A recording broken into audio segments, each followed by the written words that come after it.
Welcome sa Durs 2.0. Fresh at nagbabagang happenings bang hanap mo? Mga padabarkads man yan o mga trending topics? Pwes, sagutin natin yan.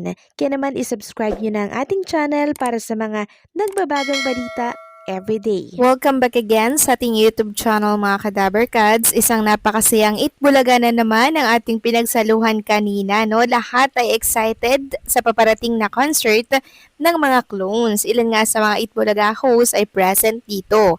Kaya mag-enjoy talaga ang mga Dabarkads natin na may ticket para bukas dahil talaga namang bubusugin kayo ng mga clones natin sa napakasayang gabing hindi nyo makakalimutan. At alam nyo ba mga Kadabarkads, ang concert pala na yan ay brought to you by napakaraming sponsors. Bilangin nyo na lang mga Kadabarkads basta lagpas 10 ito. Una na dyan ang CDO Carne Norte, pangalawa, Holiday, pangatlo, Burst 3 Fortified, at ang sumunod, Umami Burst. Present din ang Naproxen Sodium Planax, andyan din ang EO Executive Optical, andyan ang Food Panda, Jollibee, Happy Toothpaste, Angel, Yamaha, and ang last ay Wings. Total of 12 sponsors ang concert ng mga clones natin bukas na siyang gaganapin dito po sa Music Museum. And speaking of Music Museum, ipapakita ko lang sa inyo itong venue na pagdadausan po ng first ever concert ng mga clones natin. Sobrang lawak pala dito mga Kadabarkad. Sabi nila, ang capacity ng Music Museum ay 718 to 800. Grabe, sobrang laki pala nito mga Kadabarkads. And for sure, punong-puno ito bukas para yan sa concert ng clones natin. And ipapakita ko na lang din po sa inyo yung parking lot nila sa mga may dala pong sasakyan. Napakaluwag po ng parking area ng Music Museum. Kaya pwedeng-pwede po kayong magdala ng mga sasakyan dito. At sa mga wala naman pong ticket at hindi po makakauwi mula po sa ibang bansa, open at available pa din ang VIP Pass na matatagpuan po sa YouTube channel ng Itbulaga. Click nyo lang yung join. Samantalang continuous pa rin po ang pagre-rehearse ng ating mga clones at sabi nga po ni Ice Guerra mula po sa Ormoc, pakauwi niya mga Kadabarkads, eto't rehearsal naman sila. Sabi niya natapos ang show sa Ormoc ng mga bago mag 11 PM. Bumiyahe ng 2 AM Patacloban Airport for our 6:30 AM flight back to Manila. Pag-uwi, rehearsals ng The Clones naman. Kita-kit sa Music Museum bukas. Grabe lang mga Kadabarkads kasi napaka-hands-on talaga ni Direk Ice Guerra sa mga clones natin kasi gusto talaga niya 101% yung concert na yun. Gusto niya lahat mag-enjoy ang mga bumili po ng ticket dahil pag nagustuhan ang concert na to, hindi lang ito yung first and last na mangyayari ito. Meron pa itong mga kasunod, mga Kadabarkads, lalo't sold out yung mga ticket na trinobide ng TBJ, di ba? Hindi malabong masigundahan ulit ang concert na to. Kaya naman ngayon pa lang, congratulations sa clones natin, sa TBJ and kay Direk Ice. Samantalang next topic naman tayo, pag-usapan natin mga Kadabarkads, ang tungkol naman dito sa usapin kay Anjo Iliana. Di ba sabi po ni Nanay Christopher Min, individual na magsasampa ng kaso ang mga Dabarkads natin laban dito kay Anjo Iliana, na kung saan ay kakain ng mahabang oras at malaking oras plus malaking pera at mapupudpud daw po ang sapatos ni Anjo Iliana. At sa oras na hindi po atendan ni Anjo Iliana ang mga kasong isinampa sa kanya, yung mga hearing na yon ng bawat Dabarkads natin, possible na warrant of arrest na po ang kasunod nun. Yan po ang ayon kay Nanay Christopher Min. At eto nga, may bago na naman tayong nasagap. Sabi dito, pagtotoo sa pinansyal, kinumpirma ni Vic Soto ang demand para sa pagbabayad mula kay Anjo Iliana. Inihayag ang monetary roots ng acrimonious split.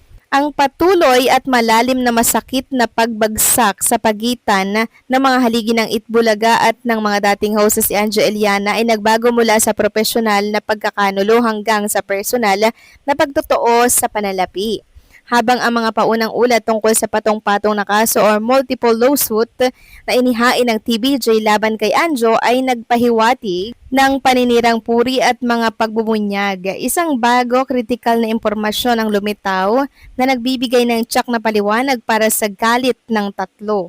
isang makabuluhang pananalapi. Sa isang hakbang na nagpapaliwanag sa buong acrimonio split, kinumpirma ng mga ulat na personal na sumusulong si Vic Soto na nag-aanunsyo na siya ay magiging sisingilin na si Angeliana. Hihingi na ngayon ng bayad kay Angeliana. Ang kahilingang ito para sa pagbabayad ay lubos na nagbabago ng focus na nagpapakita na ang ubod ng galit na paninindigan ng TVJ ay nag-ugat sa isang malalim na salungatan sa pananalapi na humantong sa maraming tagamasid na magtapos. Kaya naman pala, now I understand why. And the devastating prognosis for Liana, yari ka na. You are finished. Done. Tahidin catalysis pera tiwala at pagkakanulo. Nakakabigla na ang public spectacle ni Tito Soto, Vic Soto at Joey De Leon or TVJ na nagsampa ng maraming kaso laban sa matagal ng kasamahan nilang si Angeliana. Gayunpaman, ang pagbubunyag na si Vic Soto mismo ay naghahabol ng isang kahilingan para sa pagbabayad ay nagpapataas sa kabigatan ng hindi pagkakaunawaan at naglalantad ng isang mapangwasak na paglabag sa personal na tiwala na higit pa sa mga hindi pagkakasundo ng profesional. Ang katangian ng utang bagamat hindi ganap na detalyado ay malamang na nabibilang sa isa sa mga sensitibong kategorya. So kinumpirma na po ni Nanay Christopher Min, di ba, na may utang nga po itong si Angeliana kay Bossing Vic Soto na 1,000,000 mahigit, tapos kay Mario Soto ay parang nasa kalahating milyon or 500,000.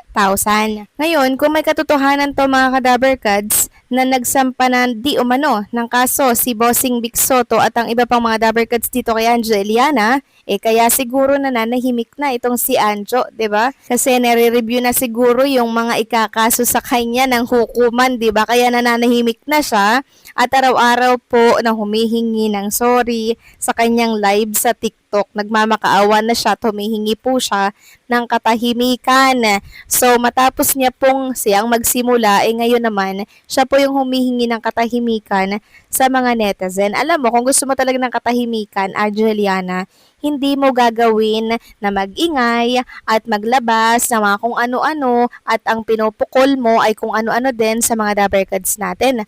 Diba? Tapos ngayon hihingi ka ng katahimikan, hindi mo deserve ng katahimikan kasi yun yung pinili mo, diba? Deserve mo yan. Deserve mo din na guluhin dahil ginulo mo rin yung mga Daber Kads natin na nananahimik at nagpapasaya sa noontime show. Ngayon, ginulo mo, diba? Di pinag-uusapan at pulutan sila sa mundo ng social media dahil sa mga pinagkakalat mo na kung ano-ano na wala naman na katotohanan. Ngayon, humihingi ka ng katahimikan, hindi mo deserve ng katahimikan kasi mismong ikaw ang naglagay sa sarili mo sa napakagulong mundo. Diba? Kaya deserve mo ang mga yan. Okay? So kayo ba mga Kadaber Kads, anong masasabi ninyo dito? Please comment down below and don't forget to like, share, comment, and subscribe.